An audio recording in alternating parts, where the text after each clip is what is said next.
Well, welcome, Tony Lombardi, to the Hiker's Dream Show, and glad to have you here. And maybe you could start with telling us, how you got interested in hiking and who you are, and do you have a trail name, etc., that kind of thing. Sure. The trail name is Slapshot, and that in itself is a story. I got into hiking after I retired, which I did in January of 2015. I'm also a sailor, and I did quite a bit of sailing in 2015, 16, and 17. But that was kind of getting old. I was doing deliveries down into the Caribbean. And so in 2016, I decided I'd try something new. And I saw the movie. And Wild. well, actually, no. This one was by the movie with Robert Redford and Nick Nolte. Oh, okay. Yeah, A Walk in the Woods. Yeah. Walk in the Woods, and I've seen a while too. So yeah, I've seen that one as well, and it brought back memories of when I was working, and I had interviewed a young gentleman for a position I had open, and he went right into everything about through hiking the Appalachian Trail. And after I saw that movie, I remembered that interview with the gentleman, and I said, I need to look into this. Maybe this is something to do besides sailing. And so I started looking. That was February of 2016. And by March of 2016, I started buying equipment. And on April 3rd, 2016, I stepped off on the trail, the Appalachian Trail. And the way I got my trail name, Slapshot, is a fellow who had more experience than I agreed to take me along with him on the Appalachian Trail. And I was ahead of him.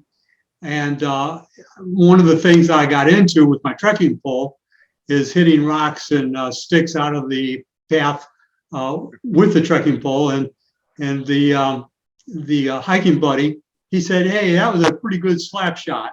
And then he waited a minute and he said, "That's a pretty good trail name. Your trail name is now Slapshot." and that's how I got it. Well, let me just interrupt you because your story is similar to mine. I wouldn't interrupt you, but it's very similar to my story where I retired. I had a window now of opportunity to hike the Pacific Crest Trail in my case with my son in 2014. I had a little money saved up, and so I went for it. It was great. And I met my son. Only went to he did most of the California, and then he had to go back home. But then I met up with another fellow from Sisters, Oregon, and I hiked the rest of the way with him. And his name was now was it? Now, geez, I'm getting a block here. But with the hiking poles, geez, it would come to me. But it reminds me of your slap shot. The hiking poles were, geez, I'm really getting a block here. I'm getting trekking poles, right? Yeah, he had trekking poles, but he'd push off of them, and Jesus. But it was a similar story that where he got his name from the way he handled his trekking poles. I'll think of it later on, but like a skier skiing on snow, pushing off. Yeah, I'll think of it. But go ahead. I didn't mean to interrupt you, but go ahead. So you hiked the whole thing, the whole AT? No, I'm a lasher. I just Okay. I do long section hikes, and Okay. yeah, the first year, 2016, I did 532 miles. The next year, I did 715, and It's a chunk. yeah, and the next year I did 695. I just kept going on like that. Okay. And I've also not only done the Appalachian Trail, but I did through hike the Colorado Trail, which was really a nice trail. And last fall, I through hiked the Arizona Trail. Oh, yeah, that's where I met you here on the Facebook group.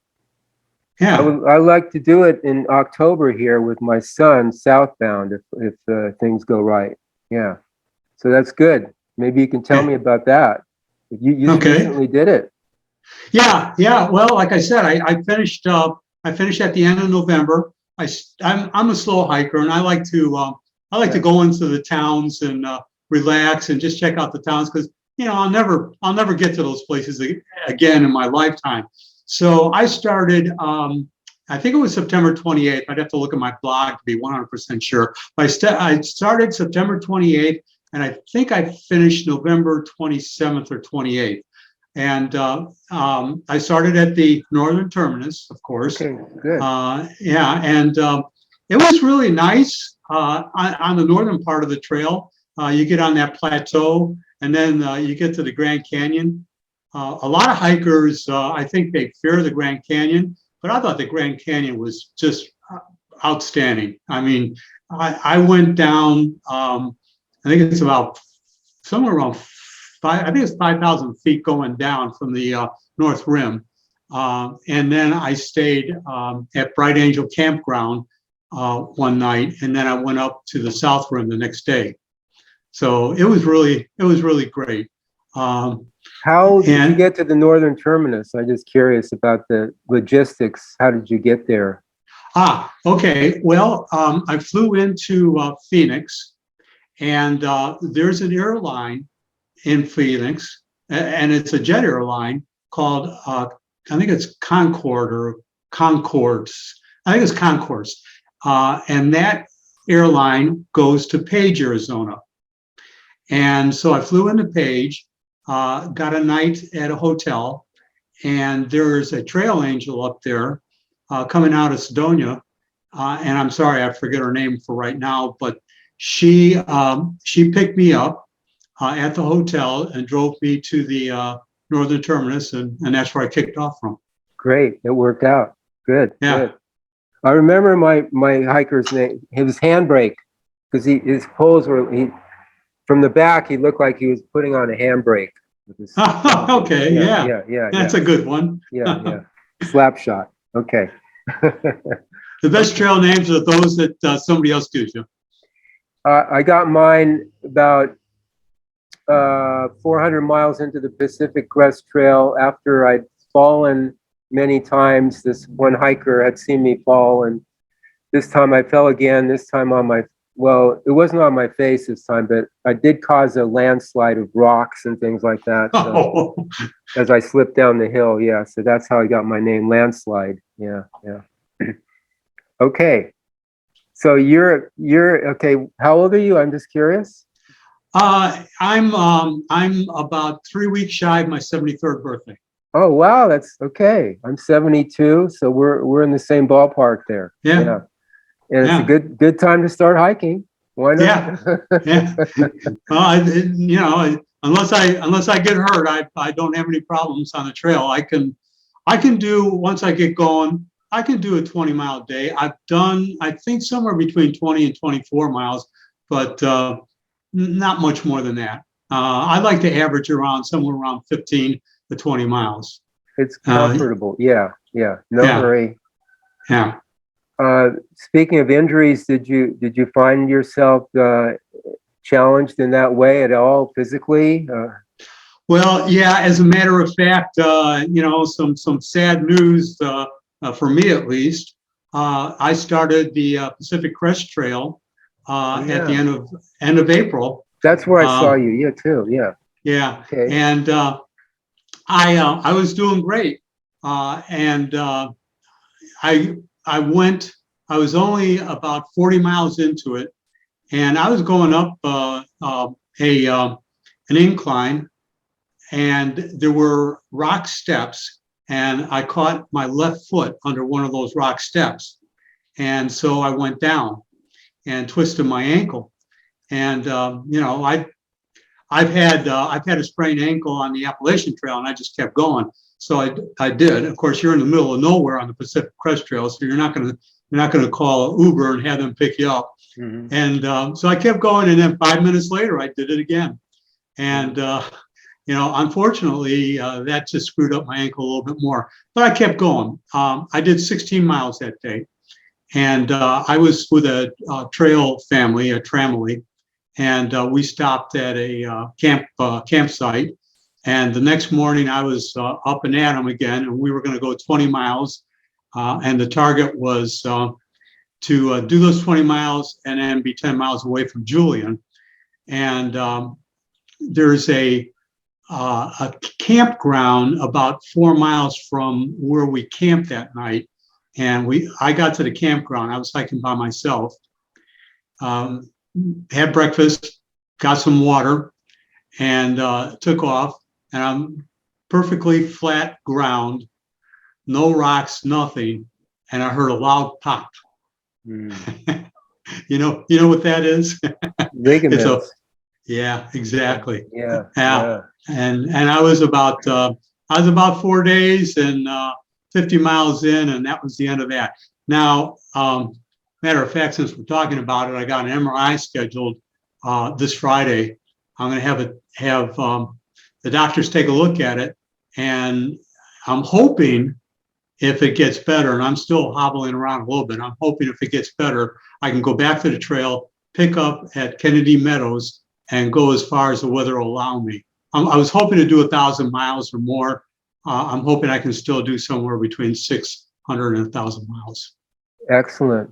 Ligaments are tough. Yeah, those things are take a while. Let's see what happens.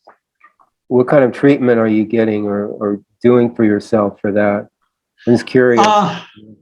Well, when I got home, I just kind of chilled out, didn't do much of anything. After a couple of weeks, I was feeling better, so I started hiking.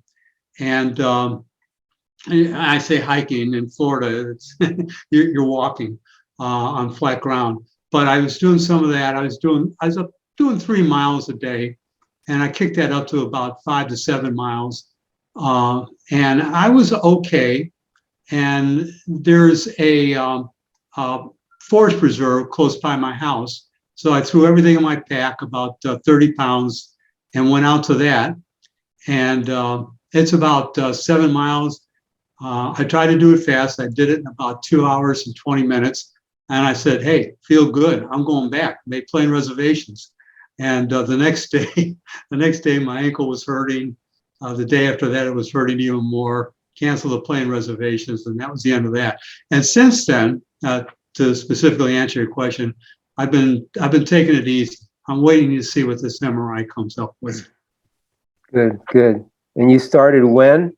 Recently, right? On the PCT? PCT, yeah. I kicked off, I think it was April 29th. Okay. Yeah. That's when I started, April 24th in 2014. I had a scary moment too, where I was climbed Mount Whitney, and I came down, and well, this has been going on for a while, but it was hard to pee. My prostate was swollen, and from Whitney, I really was dehydrated, and I found out I had a urinary tract infection, and I came into Bishop in the Eastern Sierras at a town stop, and I couldn't pee at all. Nothing came out. Wow. I thought my hike was over, and I went to the emergency and had to get a bag, and a catheter. Wore that for a couple of days and took it off, and fortunately it was okay. It was kind of scary because, it's like, it's very uncomfortable when the bladder's full and you can't pee. So I worked it out, finished the trail finally. And that was the only major issue I had. Yeah. Were you not drinking enough water, or? That's right. In the cold weather, you don't seem to think you need the water, but I wasn't drinking nearly enough. And I had this situation kind of ongoing as I was doing the hike. I wasn't drinking enough, and then it caught up to me at Mount Whitney, and the altitude and something just like inflammation down there did me in. But fortunately, it worked out. Yeah, I'm at times guilty of that. I practice water conservation probably a little bit more than I should, but to date I haven't had any problems. Good, good. Okay, so you're doing all this hiking here. Uh, have you tallied up how many miles you've done? It's been over 3,000. Let me see. 2,000, 2,800, 3,300, probably about 3,500. Not a lot.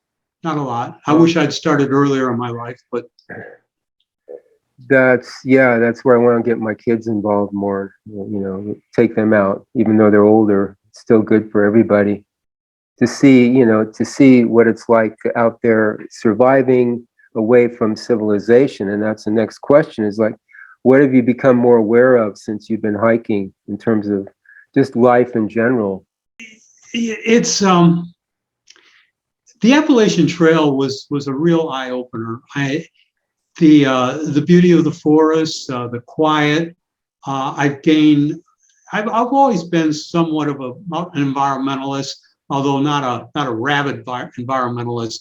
Now I would consider myself to be a rabid environmentalist. You know, driving my car yesterday, the car ahead of me threw out a cup with water in it onto the street. And I just went ballistic. You know, I would have, if I could have caught the car, I would have had a word with them. And I don't think in years prior, I would have given a second thought. The beauty of the Appalachian Trail, of the Colorado Trail, and the Arizona Trail, and what I've seen of the Pacific Crest Trail, they're ours to have and behold, and to not sully. And because of that philosophy that I have now, that I had a little bit, but not to the degree I have now, it's just gripping, you know. And the other thing that I really enjoyed is the solitude. The Appalachian Trail, not so much as the Colorado Trail and the Arizona Trail. There is a thing about the camaraderie that you get on the trails, but there's also something about the solitude. And I love the camaraderie. And of course, you hike the PCT, which is like, from what I could see of the little distance that I did hike, it's like the Appalachian Trail. You have people that you're hiking with, that you camp with. You get this camaraderie.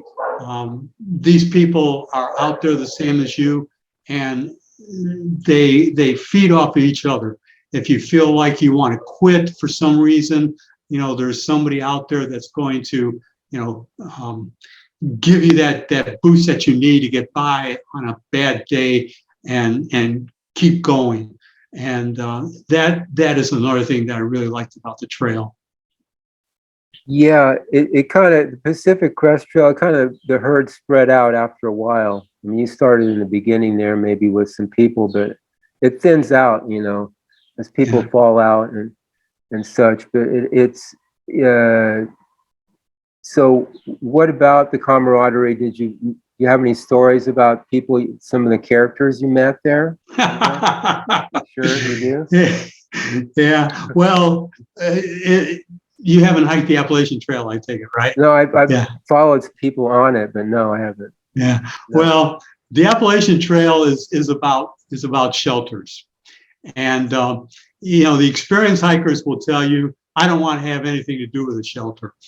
But shelters are nice, especially on the Appalachian Trail, because it can be wet. I mean, there's rain on the Appalachian Trail, and when you get into these shelters, you get a lot of characters. You get, I remember one where we were packed like sardines. You know, it's a 6-person shelter, and I think we had like 9 people in the shelter. So you can't stretch out your arm or anything. You got to keep in tight, and you got your snorers, and you have your loud sleeping pads, and it gets to be an interesting evening with the other hikers. You know, but all in all, it's good. I really enjoyed it. You meet some real characters. You know, I've got when I was in the great Smoky Mountains. If you were to look at my blog and find one of the posts on there, there's a couple of guys that climbed onto the roof of a shelter, and they went down the chimney. Now, in itself, going down the chimney of a shelter is kind of crazy. Going down the chimney of a house is kind of crazy. But this guy did it, and he should have checked the fireplace, because there was a group there the night before, and they had built a fire in the fireplace, and the fire embers were still there. And he got down, and man, he came running out there, and his feet were smoking. He was full of soot. It was funny. It was really funny. I remember the Kennedy Meadows North. That's the end of the Sierras, where I met this gal who had just broken up with her boyfriend. They had hiked the AT, and they were doing the PCT, and they just had a fight and broken up. She was very distraught, so she, wanted someone to hike with. So, yeah, it took a risk and started hiking with her. And boy, this gal could talk. I mean, she could just talk. There's just like there's no pauses. Just the whole. My hike was ruined, basically. Do I have to hike with this girl? How long do I have to hike with her?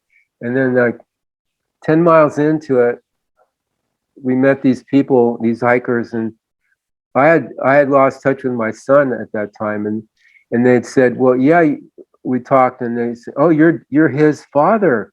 He's down there in Bridgeport. He's like living out of food kitchen, food pantries. He doesn't have any money. He's like kind of, he's distraught too. So give me excuse to get away from this gal. So I got to go save my son. So that was cool, So I went back to Bridgeport, got a 30-mile hitch from the same guy who had picked him up and who he was living at this guy's house. And I get back with this guy into the house. It's a big barn, and he's like laying on a big bed, eating sandwiches and watching TV. He's just fine, he's not at all bad. So yeah, the people you meet, great. I think I met that woman that you hiked with. I think so, yeah. Can't remember her name. And she was fast. She was a pretty fast hiker, and she was just talk, and she couldn't stop. I don't know what it is. But yeah, you enjoy the silence on the hikes sometimes, yeah. Yeah, I've had that situation a couple different times, from a woman and also from a fellow male hiker. It doesn't bother me as long as they don't turn around and say, are you listening to me? Because you haven't said a word. As long as they don't say that, I'm good.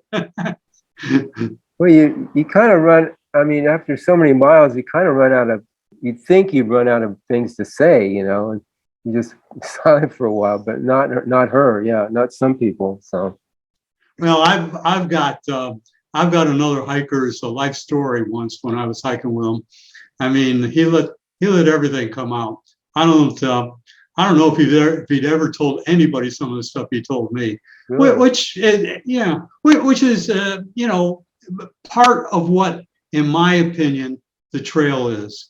You meet these people, you're traveling with them day and night. It's it's a catharsis of sorts, and people think they treat you like they've known you your entire life. And that, to me, at least on the Appalachian Trail, and even the short time I was on the Pacific Crest Trail, is what it's all about. I think it's about people, not necessarily how fast and how far you can hike. And that's what I got out of it. I enjoyed the Appalachian Trail and the Pacific Trail immensely. I enjoyed the Arizona Trail and the Colorado Trail too, but you don't get that companionship, that camaraderie that you get on the other two trails. I think it could be a template for our civilization here. Yeah, how the way people support each other and they care for each other, you know, and it doesn't matter who you are, how much money you have, or what you did. You're all equal in a way, you know. Exactly, exactly. That's it, exactly. You're out there basically just you're surviving. It's about survival. Eat, sleep, and walk, and next water stop, next town stop where you can gorge yourself, you know, and relax and take a shower. But a very simple lifestyle, you know. We've gone to a very complex society here, technologically and otherwise, and people are stressed out and confused. And this is again template to way like people used to live, indigenous people, and how life was just you just live, you know, and you'd be fine. You'd be fine. Yeah, you know, and that's another thing. That's an excellent point, because when you're living like that, you realize, and of course I say this with a certain acknowledgement that most hikers today have high-tech gear, but still you're out there living in the woods on your own, and you know, you're completely reliant on yourself. If something happens, you're the one that has to get yourself out of it. And you know, I agree with what you said 100%. Grandma Gatewood, PF flyers in a duffel bag, right?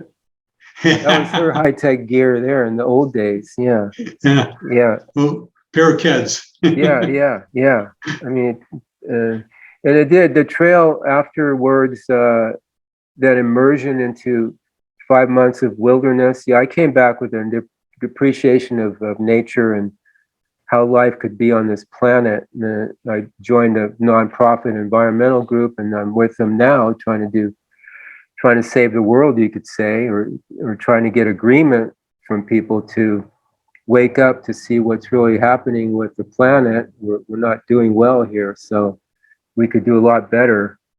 So the trail helped me to see, you know, different viewpoints on that.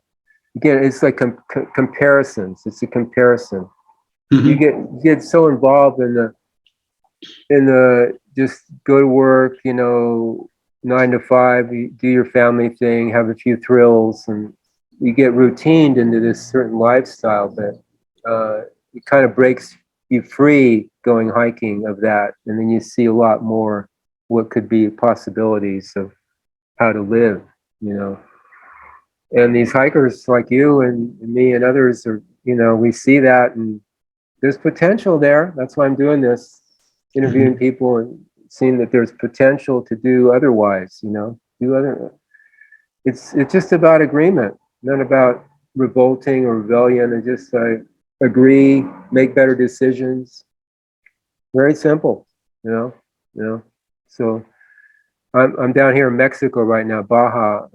There's less restrictions down here, and we can do more. We're waiting for funding, and we could do more down here than we can in the U.S. because of all the legalities and things like that. So,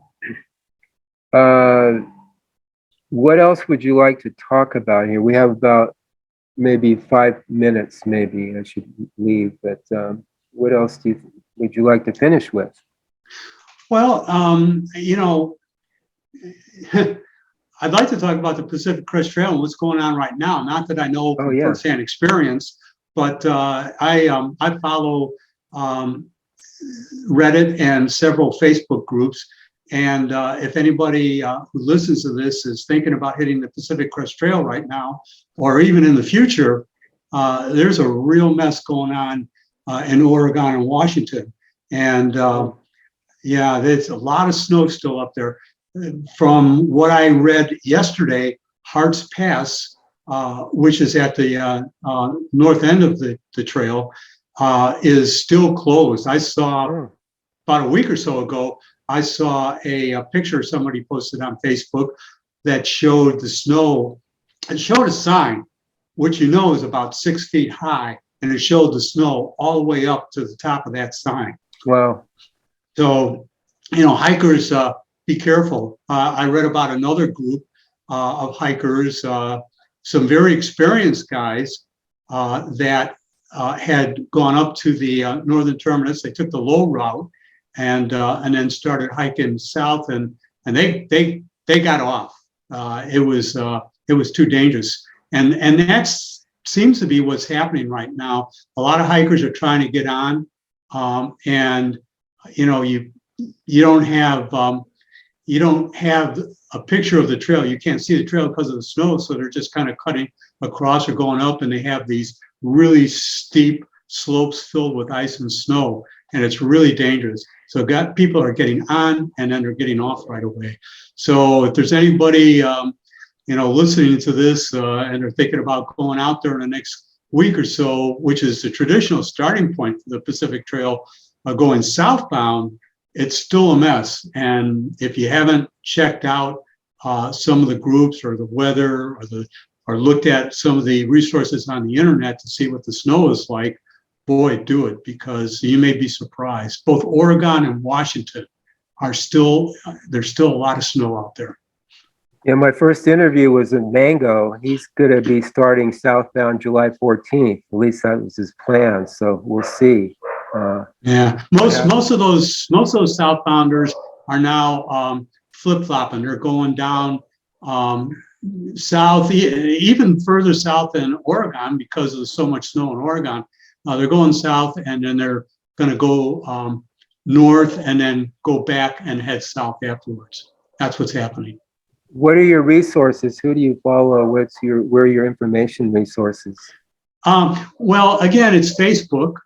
There's a fellow by the name of Ned Tibbetts. He does a lot of posting on Facebook. He has his own website, and he's a search and rescue guy, but he's also has a school where he teaches snow travel, and he does a lot of postings. And of course, as I said before, Facebook has a lot of good information. There's trail angels that get out there. They shoot pictures of the snow. They give reports to the hikers. And it's a lot of good information. A lot of people are basing what they're going to do on a southbound from what they've seen and heard. Yeah, I interviewed him just a few days ago. So he's a very good resource. And I'm trying to set up my YouTube channel, so I'll send you that link, or I'll send you the links to the past interviews, and you can check that out. And great. Let's keep in touch, because this is exciting. Part of life is just adventure. It's you can live life, but it's adventure that gets you become more aware and more fulfilled by the adventure that you live and taking the risks and all that. So this is great. I really look forward to, I hope you get back on this year, Yeah. So do I. Yeah. And by the way, I might make a shameless plug. Adventure is what my website says. It's Tony'sAdventure.com. Tony, you're wonderful. Thank you for being on. Okay. Wish you the best. Yeah. Thank you very much. Right. Thanks for having me. Appreciate it. Bye-bye. Bye. Hey, this is Tony's Slapshot Lombardi. Well, here I am at the top of the world, or at least like it seems that way. And look around here.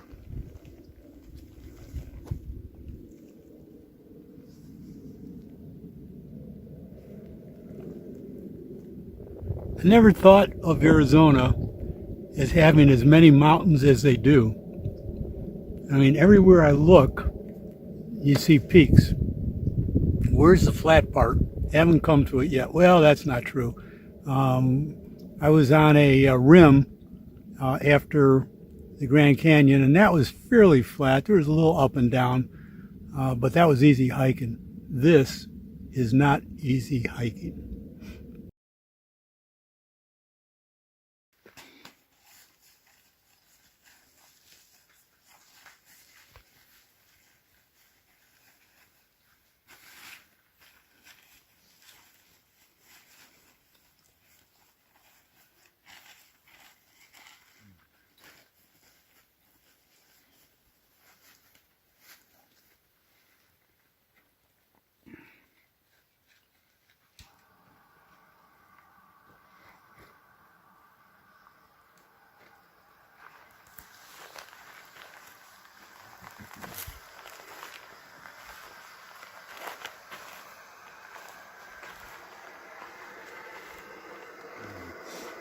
Are we trying to get out of here by a certain time? 8. What time is it now? 7:30.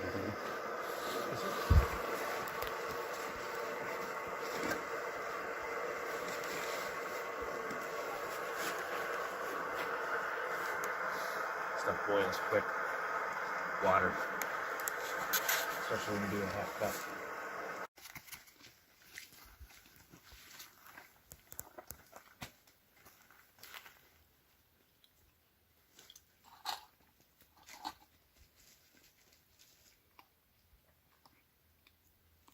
Hey, you know, you're supposed to be scared of us. A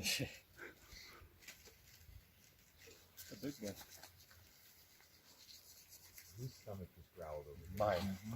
So when that happened, They usually deliver in May, right? Really? Is what? They usually deliver in May. So it could be. You got a kind of a bulging stomach there. I mean, the rest of him looks really scruffy. Or her. Feed her out of your hand. Don't feed it. No, not really. Just kind of stuff. Don't feed the wildlife. We go right where we're going. Yeah, yeah. Oh. And if we scare him, he's gonna run right back down that way. Trail doesn't go that way. It's like right there. Right there. Oh, he could give him a shit. That's a big one. He's probably like 200 pounds.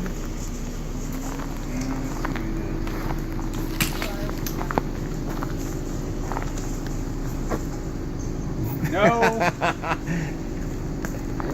It's like maybe they won't see me. No. What are you doing? Same damn thing you did with it. Hey, well, here I am, still hiking, and it's been a pretty easy morning. I wasn't going to shoot any videos, but some cows just passed on the trail. So you're moving to my left. I'm going to see if I can get them on camera for you. I have no idea where they came from. There's no houses or ranches that I know of in the area. I guess that's what you'd call a free-range cow.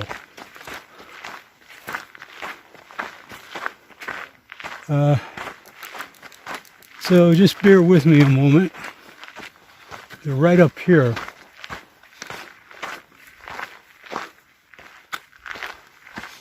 Or maybe they're not. Oh, there they are. There they are. Now, let me get a better vantage point before I switch to the front view lens.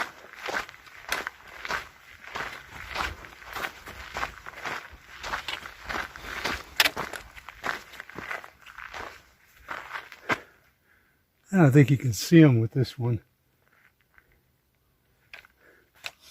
Yeah, I'm going to go with front view. There they are. I zoom in.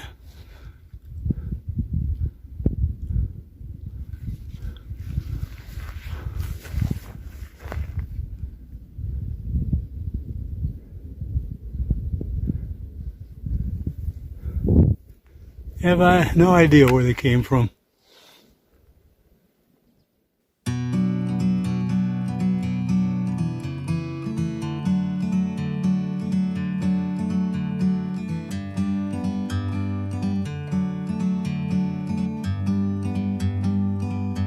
Like a bird on a tree,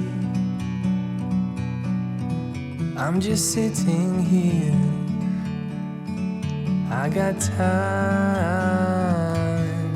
it's clear to see. From up here, the world seems small. We can sit together. It's so beautiful, you and me. We meant to be in the great outdoors, forever free.